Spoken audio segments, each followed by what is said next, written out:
নোয়াখালীর বিভাগীয় আন্দোলনের আসল রহস্য কি জানেন? এই ভিডিওটা দেখেন, তাহলে বুঝতে পারবেন তাদের বিভাগীয় আন্দোলনের আসল রহস্য কি।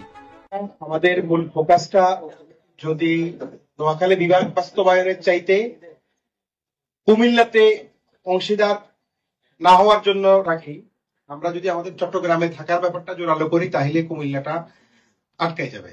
আমি যতটুকু আমার ছোট মস্তিষ্কে বুঝি, এই ফোকাসটা আমরা সবাই ঠিক রাখি।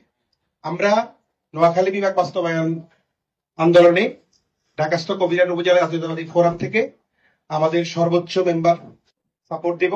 আপনাদের এই ভিডিও দেখার পর আমার তো মনে হচ্ছে নোয়াখালী বিভাগ চাই যে স্লোগানটা, এটা হচ্ছে ভুয়া স্লোগান। তাদের ভেতরে আসল স্লোগান হচ্ছে কুমিল্লা ঠেকাও।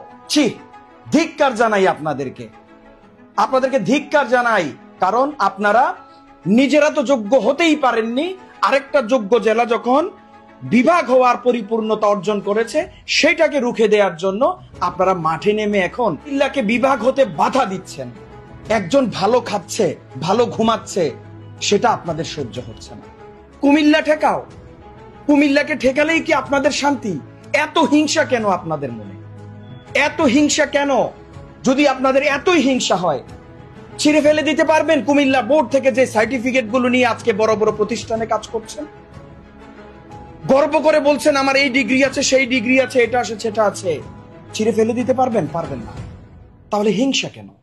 হিংসা না করে কুমিল্লা যখন যোগ্য, কুমিল্লাকে সুযোগ করে দেন এবং পরবর্তীতে আপনারা নিজেরা যোগ্য হয়ে বিভাগ দাবি করবেন।